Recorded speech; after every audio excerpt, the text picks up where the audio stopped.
mtcva.org. Okie dokie, let's get into the main event. Let's get into some of the factors that you need to address to make sure your website is usable. So here are several things from the mechanical point of view. See, your website needs to be available to the public as close to 100% of the time as possible. Hosting is pretty much reliable nowadays, but there is a big difference between 98.5% uptime and 100% uptime. See, uptime is the time where someone can access your website.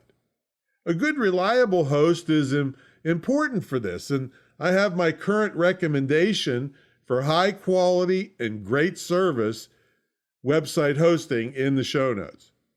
Now, bottom line here is if a visitor tries to access your site and it's not available because the host wasn't reliable, well, that's not very usable now, is it? Now, the next thing is speed of loading. I mean, Google came out several years ago and said that if your site doesn't load lightning fast, it's never going to see the light of day in their search results. And that's bad enough. But guess what? Visitors won't put up with that either. They're used to visiting perfectly optimized sites that load quickly on both a cell phone and desktop, and they just won't wait around for your site to load, so you lost them.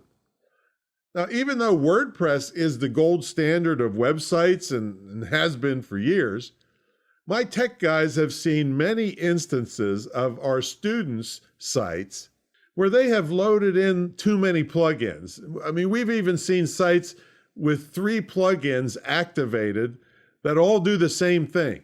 Also, photos and graphics that aren't put on correctly can take a pretty good site and make the pages load, let's say, in a couple of days, or maybe you got to have a calendar to wait for it to load.